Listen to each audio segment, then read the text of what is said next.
प्लासी और बक्सर का युद्ध। तो दोस्तों, जैसा हम जानते हैं कि बंगाल एक समृद्ध और उपजाऊ सूबा था, जहां से यूरोप को कई चीज़ों का निर्यात होता था। आज के बिहार, झारखंड और उड़ीसा भी बंगाल के ही हिस्से हुआ करते थे। मुर्शिद कुली खान, शुजाउद्दीन और अलीवर्दी खान, इन तीनों नवाबों ने बंगाल पर राज किया और बंगाल समृद्ध होता गया। यही कारण था कि अंग्रेज भी इस क्षेत्र में दिलचस्पी लेने लगे। साल 1717 में मुगल बादशाह फर्रुखशियर अंग्रेजों के लिए शाही फरमान जारी करता है, जिससे अंग्रेजों को बहुत फायदा होता है। अंग्रेजों को ये विशेष अधिकार मिलने से बंगाल प्रांत का प्रशासन काफ़ी नाराज था, क्योंकि उसे काफ़ी नुकसान हो रहा था। यही अंग्रेजों और बंगाल प्रशासन के बीच मतभेद का बड़ा कारण था। अलीवर्दी खान एक योग्य नवाब था, लेकिन होता यह है उसकी मौत के बाद राजगद्दी खाली हो जाती है, क्योंकि अलीवर्दी खान का कोई बेटा नहीं था जो उसका उत्तराधिकारी बने। उसकी 3 बेटियां थी। अब इन बेटियों के परिवार से ही कोई उत्तराधिकारी बन सकता था। इस तरह अलीवर्दी खान की छोटी बेटी का लड़का सिराजुद्दौला बंगाल का नवाब बना। इस चीज़ से अलीवर्दी खान की बड़ी बेटी घसीटी बेगम और उसका दीवान राजवल्लभ नाराज हो जाते हैं और षड्यंत्र रचते हैं, जिसमें अलीवर्दी खान की तीसरी बेटी का लड़का शौकत जंग भी उनका साथ देता है। इस तरह सिराजुद्दौला के दुश्मन भी बढ़ जाते हैं। साल 1756 में सिराजुद्दौला अलीवर्दी खान के बाद बंगाल का नवाब बना। सिराजुद्दौला का नवाब बनना घसीटी बेगम, राजवल्लभ और चचेरे भाई शौकत जंग को खटकता है। इसी बीच नवाब के दरबार में जगत सेठ, अमीचंद, राय दुर्लभ और मीर जाफर जैसे लोगों का एक शक्तिशाली समूह था, जो सिराजुद्दौला को अपना नवाब बनते हुए नहीं देख सकते थे। यह सब कुछ होता देख अंग्रेज भी इस मामले में कूद पड़ते हैं और सिराजुद्दौला के दुश्मन घसीटी बेगम और राजवल्लभ की मदद करने लगते हैं। इतना ही नहीं, अंग्रेज कलकत्ता की किलेबंदी करते हैं।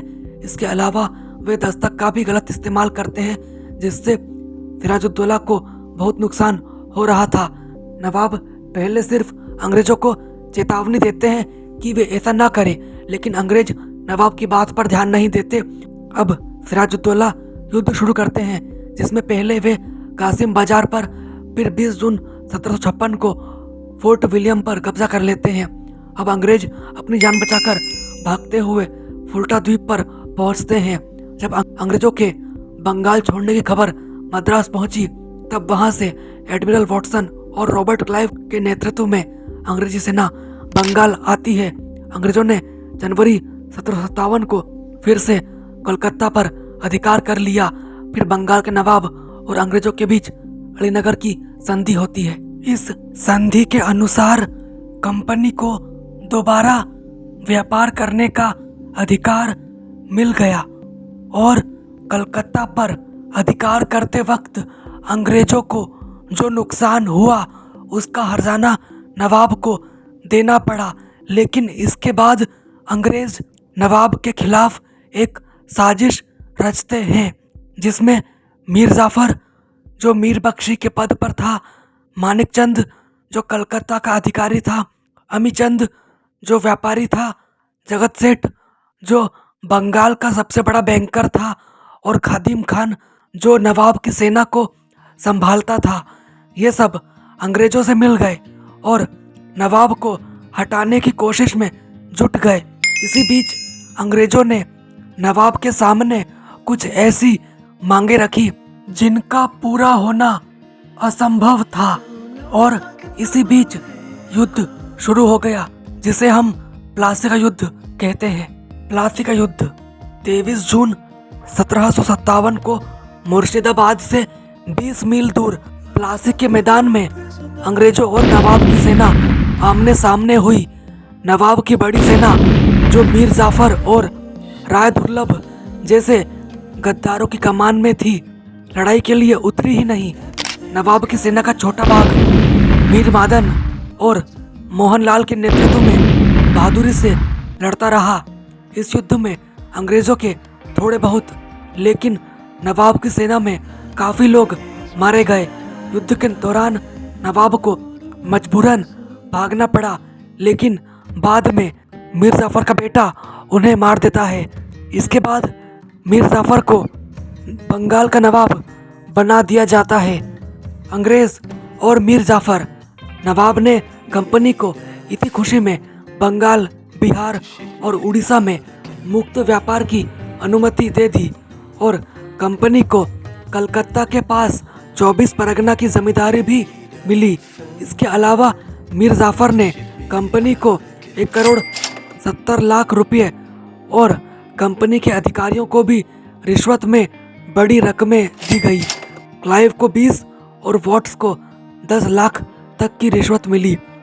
इसके अलावा अब ब्रिटिश व्यापारियों और अधिकारियों के निजी व्यापार पर भी कोई कर नहीं लगाया जाएगा, ये बात भी कही गई।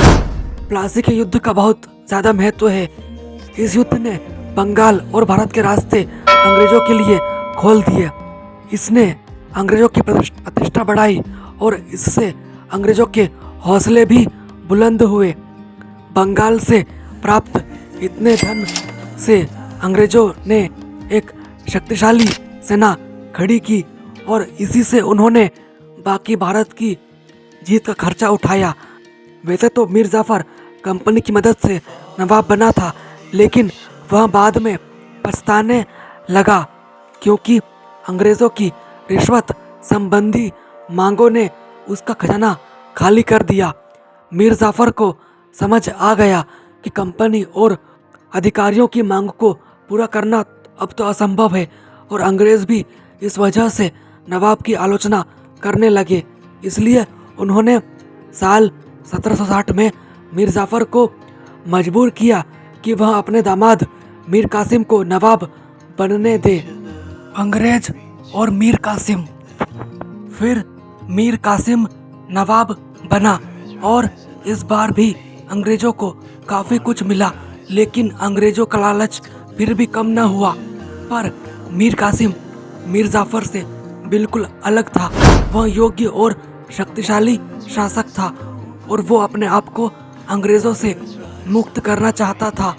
उसने काफ़ी सुधार किए, जिनमें राजस्व प्रशासन से भ्रष्टाचार मिटाकर अपनी आय बढ़ाना और यूरोपीय तर्ज पर एक आधुनिक और अनुशासित सेना खड़ी करना शामिल थे। लेकिन अंग्रेजों को यह सब पसंद नहीं आया। राज्य की आय बढ़ाने के लिए भी मीर कासिम ने एक बड़ा कदम उठाया। उसने अंग्रेजों द्वारा दस्तक का दुरुपयोग करने और बाकी छूट जो उन्हें प्राप्त थी पर रोक लगा दी, जिससे अंग्रेज और भारतीय व्यापारियों के बीच समानता आ जाती है। लेकिन अंग्रेज ये बर्दाश्त करने को तैयार न थे और इस चीज का विरोध कर रहे थे। मीर कासिम एक स्वतंत्र शासक था, लेकिन अंग्रेज यह चाह रहे थे कि मीर कासिम एक कठपुतली बनकर रहे, क्योंकि उन्होंने उसे गद्दी पर बैठाया है। इसी वजह से मीर कासिम और अंग्रेजों के बीच कुछ युद्ध होते हैं जिनमें मीर कासिम हार जाता है। इसके बाद वो अवध चले गया, जहां वो अवध के नवाब शुजाउद्दौला और मुगल बादशाह शाह आलम द्वितीय के साथ एक समझौता करता है, बक्सर का युद्ध। फिर 22 अक्टूबर 1764 को इन तीनों की संगठित सेना बक्सर नामक जगह पर हेक्टर मुनरो के नेतृत्व वाली अंग्रेजों की सेना का सामना करती है, लेकिन तीनों की विशाल सेना की बुरी तरह हार होती है और अंग्रेज जीत जाते हैं। और इस युद्ध में अंग्रेजों ने युद्ध कौशल का परिचय दिया। बक्सर के युद्ध का परिणाम। बक्सर का युद्ध भारत के सबसे निर्णायक युद्धों में से एक था। इसने अंग्रेजों को बिहार, बंगाल और उड़ीसा का स्वामी बना दिया। अब अवध को भी इनकी दया पर लाकर खड़ा कर दिया।